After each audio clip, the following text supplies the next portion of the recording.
வணக்கம் கிரிக்கெட் ரசிகர்களே. இன்னைக்கு நாம IPL 2026 சீசனோட மிக பிரம்மாண்டமான மேட்ச் பத்தி தான் முழுமையா டீப் டைப் பண்ண போறோம். ஏப்ரல் 5ஆம் தேதி பெங்களூரு சின்னசாமி ஸ்டேடியத்துல நடந்த ராயல் சேலஞ்சர்ஸ் பெங்களூரு RCB மற்றும் சென்னை சூப்பர் கிங்ஸ் CSK இடையேயான மேட்ச் ஒரு தரமான சம்பவமா அமைஞ்சிருக்கு. CSK ரசிகர்களுக்கு இது ஒரு சோகமான நாளா இருந்தாலும் RCB ரசிகர்களுக்கு இது ஒரு கொண்டாட்டமான நாள். முதல்ல டாஸ் பத்தி பார்த்துடலாம். CSK அணியின் கேப்டன் ருதுராஜ் கெய்க்வாட் டாஸ் வென்று பந்துவீச்சு தேர்வு செஞ்சாரு. பெங்களூரு சின்னசாமி ஸ்டேடியம்னாலே அது பேட்ஸ்மேன்களின் சொர்க்கம்னு எல்லாருக்கும் தெரியும். இந்த மைதானத்துல சேசிங் பண்ற அணிக்குதான் எப்பவுமே அட்வான்டேஜ் அதிகமா இருக்கும். அதனால ருதுராஜ் கெய்க்வாட் எடுத்த முடிவு தியரிட்டிகலா சரியான முடிவுதான் ஆரம்பத்துல நினைச்சாங்க. ஆனா பிட்ச்ல இருந்த பவுன்ஸையும் வேகத்தையும் RCB பேட்ஸ்மேன்கள் தங்களுக்கு சாதகமா பயன்படுத்திக்கிட்ட விதம் CSK பவுலர்களுக்கு மிகப்பெரிய சவாலா அமைஞ்சது. RCB இன்னிங்ஸை பொறுத்தவரைக்கும் பில் சால்ட் மற்றும் விராட் கோலி ஓபனிங் இறங்குனாங்க. ஆரம்பத்திலேயே விராட் கோலியோட கேட்ச சிவம் துபே டிராப் செஞ்சது CSKவுக்கு மிகப்பெரிய பின்னடைவா பார்க்கப்பட்டுச்சு. விராட் கோலி 18 பந்துகள்ல 2 பவுண்டரி 1 சிக்ஸர் உட்பட 28 ரன்கள் அடிச்சு ஒரு டீசென்டான ஸ்டார்ட் கொடுத்தாரு. இவரோட ஸ்ட்ரைக் ரேட் 155.56 ஆகஸ்ட் இருந்துச்சு. கடைசில அதே சிவம் துபே பந்துவீச்சுலதான் கோலி அவுட் ஆனாரு. இன்னொரு பக்கம் பில் சால்ட் நிதானமாவும் அதே சமயம் அதிரடியாகவும் விளையாடி 30 பந்துகள்ல 3 பவுண்டரி 2 சிக்ஸர் உட்பட 46 ரன்கள் அடிச்சு ஒரு ஸ்ட்ராங்கான பேஸ் அமைச்சு கொடுத்தாரு. இவரோட ஸ்ட்ரைக் ரேட் 153.33. இவங்க 2 பேரும் அவுட் ஆனதுக்கு அப்புறம் உள்ள வந்த தேவதூத் படிக்கல் தன்னோட பழைய அணிக்கு எதிரா ஒரு சிறப்பான ஆட்டத்தை வெளிப்படுத்தினாரு. 29 பந்துகள்ல 5 பவுண்டரிகள் 2 சிக்ஸர்கள்னு 50 ரன்கள் அடிச்சு அசத்துனாரு. படிக்கல் மற்றும் சால்ட் இடையேயான பார்ட்னர்ஷிப் RCB அணியின் ஸ்கோரை மளமளவென உயர்த்த ஆரம்பிச்சது. தேவதூத் படிக்கல் அவுட் ஆனதுக்கு அப்புறம்தான் ஆட்டத்தோட உண்மையான வேகம் ஆரம்பிச்சது. RCB கேப்டன் ரஜத் படிதார் மற்றும் டிம் டேவிட் 2 பேரும் சேர்ந்து CSK பவுலர்களை நாலாபுறமும் சிதறடிச்சாங்க. ரஜத் படிதார் வெறும் 19 பந்துகள்ல 6 பிரம்மாண்டமான சிக்ஸர்கள் 1 பவுண்டரியோட 48 ரன்கள் குவித்து ஆட்டமிழக்காம இருந்தாரு. இவரோட ஸ்ட்ரைக் ரேட் நம்ப முடியாத அளவுக்கு 252.63 ஆகஸ்ட் இருந்துச்சு. எந்த பவுலரா இருந்தாலும் படிதார் அசால்ட்டா சிக்ஸருக்கு விளாசுனாரு. இன்னொரு பக்கம் ஆட்டநாயகன் விருது வாங்குன டிம் டேவிட் பத்தி கண்டிப்பா சொல்லியே ஆகணும். டிம் டேவிட் ஒரு மான்ஸ்டர் மோடுல பேட்டிங் ஆடினாரு.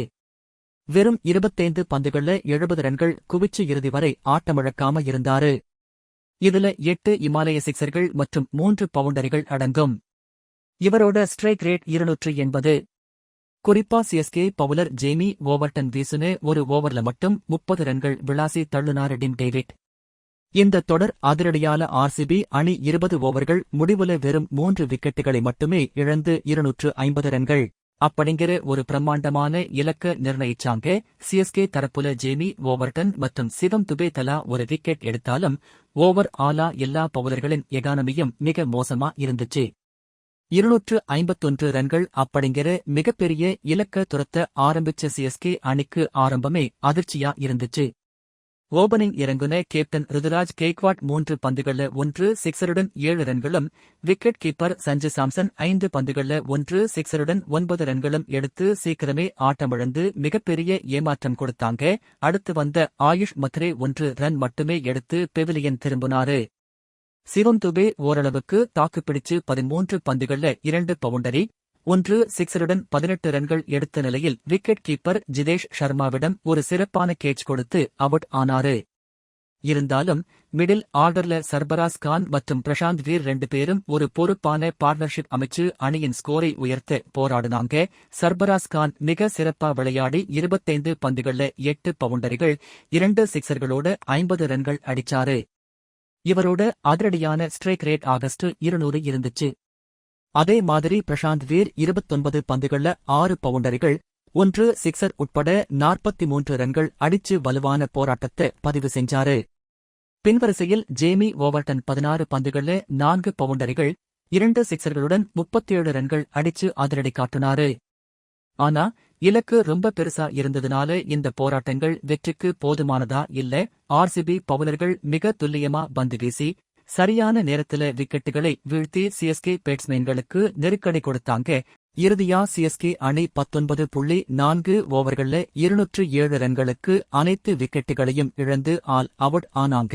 இதன் மூலமா ஆர்சிபி அணி 43 ரன்கள் வித்தியாசத்துல ஒரு அபார வெற்றியை பதிவு செஞ்சாங்க. இந்த மேட்சோட முடிவால ஆர்சிபி அணி தொடர்ந்து தங்களது இரண்டாவது வெற்றியை பதிவு செஞ்சு பாயிண்ட்ஸ் டேபிள்ல முதல் இடத்துக்கு முன்னேறி இருக்காங்க. ஆனா சிஎஸ்கே அணிக்கு இது இந்த சீசன்ல தொடர்ந்து 3வது தோல்வி. பேட்டிங் லைனப்ல பலம் இருந்தாலும் பவுலிங்ல அவங்க நிறைய தவறுகளை சரி செய்ய வேண்டிய கட்டாயத்துல இருக்காங்க. ஆர்சிபி அணியின் இந்த டாமினேஷன் தொடருமா? சிஎஸ்கே அணி தங்களோட அடுத்த மேட்ச்ல எப்படி கம்பேக் கொடுக்க போறாங்க அப்படிங்கறத நாம பொறுத்திருந்துதான் பார்க்கணும். இதுபோன்ற மேலும் பல கிரிக்கெட் அப்டேட்ஸ் மற்றும் டீப் டைவ் அனாலிசிஸ் வீடியோக்களுக்கு தொடர்ந்து இணைந்திருங்கள். நன்றி.